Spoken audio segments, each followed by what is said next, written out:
Hi everyone, it's Strawbaby and welcome back to the Zoology Girl channel. This is something, again, kind of different, and I was wondering if you guys would be interested in seeing it. I know I pretty much have been doing anything but new species summaries lately, but don't worry, we will be getting to that in a few weeks.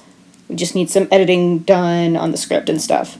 Anyways, this video I'll be showing you how I draw animals, and I was thinking of maybe doing this in the future, not as a replacement for content, but as like something we can do when I'm kind of stuck with editing, because both me and my editor for my scripts are in school right now, and so we don't always have all the time in the world. This is quicker and is a way to make sure you guys get content and I don't get like eaten up by the YouTube algorithm and disappear forever, because I'm already kind of a small channel. And since this is sort of like a trial and error thing right now, if you guys have some suggestions for this, like what should I do, like should I just have music in the background, or if you guys want to hear me talking about stuff, go ahead and tell me in the comments. Anyways, let's get started.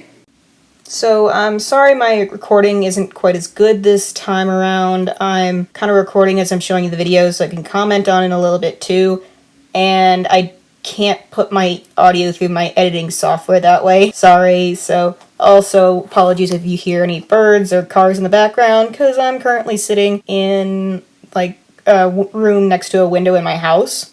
So yeah. Also, as I noted there, you probably can't read it because it's jumping around a lot because my recording software is really fast. Like, it's this whole thing actually took me over an hour, but it got it down to about 8 minutes. Anyways, I put at the top, always use a reference. It's not cheating, and that's true. It really isn't cheating, and you should give yourself a lot of leeway with using references and stuff, because it's an important tool to be able to do your art. And a lot of people in like digital art are acting now like, oh, it's cheating, it's the same thing as tracing. No, it's not. There is a huge difference, and if you're going to be quite honest, even professionals trace their art sometimes. Like, if you look back in the history of Disney animation, there's something called rotoscoping, which was literally filming something and then doing your animation cells over top so you could get the most lifelike animation. Now, this isn't a defense of tracing or anything like that. I'm just trying to prove a point of people are being way too hard on digital artists about using the tools they're given now than they have been in the past, and much more so than they really should be. So yeah, no shame in using a reference. It's something artists have used for a long time. Don't let anyone tell you otherwise. Speaking of art and stuff, a lot of people are probably going to think I'm weird because I don't use a lot of layers. I pretty much do everything on one layer, which is, I know, not common in the art world, but I started a lot with traditional art, so I'm not used to just like doing a whole lot of layers. I'll do them sometimes when I'm like, if I'm using a special tool to create like blush or something like that, I'll use layers. Or if I'm doing something that I specifically just want to do some physical coloring and not paint drop, then I'll do some layers too, because it's very soothing to actually draw like underneath different layers and stuff for coloring. I suppose it's kind of like that whole coloring book therapy or whatever. Also, sorry if I sound a little bit weird right now. I'm kind of just doing this completely unscripted, so this is just my casual talking voice instead of my normally more narrative voice that I like to use for my educational videos. Also, because this has kind of been a stream of consciousness thing, I've just now realized I don't think I even told you guys like directly what animal I'm drawing right now. I'm actually, right now, this is a green-cheeked conure, which is a kind of parrot, and it's a really common parrot to have as a pet. If you've ever watched those like bird meme videos, they're those really adorable, puffy little guys that like to climb and chew on everything, and they can either be sun conures, which look like frankly gorgeous. They're like a little sunset from their face going out to the rest of their body with little bits of green. And then this guy's a green-cheeked conure, and they're both from South America. I really adore these guys. If I could have one as a pet, I would, but they do require a lot of attention, and I think that's something not a lot of people realize about pet birds, is that they're not, people consider them kind of like accessories like fish often are, because you have them in a cage and stuff, and no, they really are not. These guys are very intelligent animals that need a lot of attention. It's a lot like having a toddler in your household. They need several hours of attention a day. They need a routine. If they don't get those things, they can actually start developing anxiety disorders. Yeah, it's crazy, and they'll start picking out their feathers and stuff like that, and can even stress themselves out to death. This all being said, they are very affectionate animals too. Like, it's not just all work, no play. They love you like one of their own. And the whole issue is just they're extremely social. They need your interaction. They're like a very intelligent dog, not like a fish, where you just need to care for it and that's it. And they need time out of their cages, and people don't realize that. And they also live for a very long time. They're not like a hamster who only lives for like 5-ish years if you're extremely lucky. They can live up to 20 years, and some other parrots can live 40 to almost 70 years. I've heard of parrots that have lived like 89 years-ish.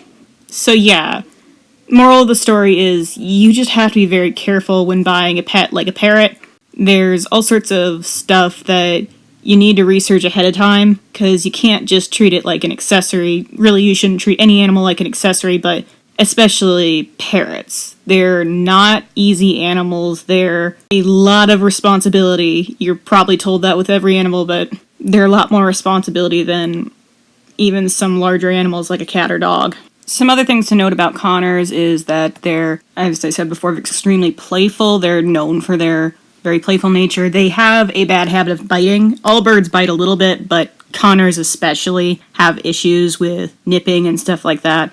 And they're actually very hypoallergenic birds. A lot of cockatoos make a lot of dander, but Conures, they don't give off quite as much dander. They still require regular cleaning, you gotta keep their cage nice and clean. But yeah, and another interesting thing about them is that a lot of people think birds just eat a lot of seeds for their diet, and well, a lot of their diet is seeds and nuts and things. They also need quite a bit of fruit and fresh vegetables as well. And if you have a parrot, that's just something you gotta do for your animal.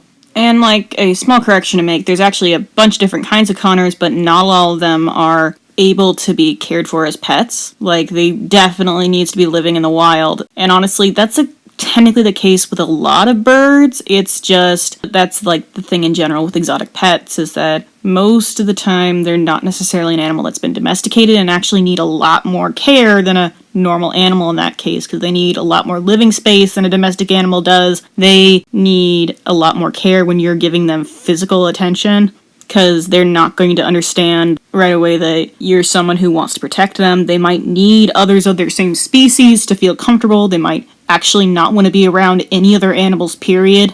Meanwhile, domestic animals are, well, they've been bred to enjoy the comfort of being around humans and not to get stressed over that. I could probably talk all day about parrots and Conures and all that sort of thing, but I only have so long in this video to do so.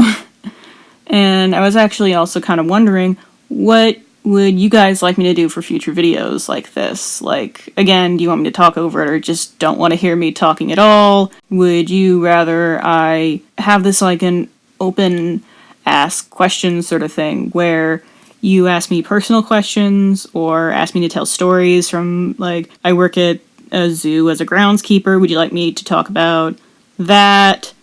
Would you like to hear about how my life is going? Or would you like me to answer scientific questions you might specifically have? Questions about my art style? Or it can even be like history questions, because that's another thing I really enjoy, like, along with the History Mouse, we're both history nerds too. I could talk about, like, history of animals and stuff, but that's something for another day. Just leave what you think in the comments below. I would really appreciate that.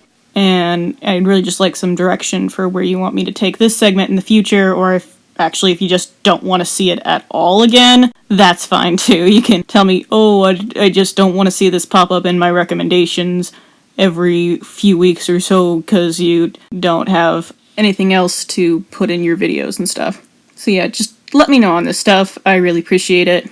I also hope you enjoy my art in general. And you can also tell me what other things you want me to change about the channel, like, do you want me to change the whole putting videos up about random animals and stuff. Anyways, love you guys. Hope you have a wonderful day.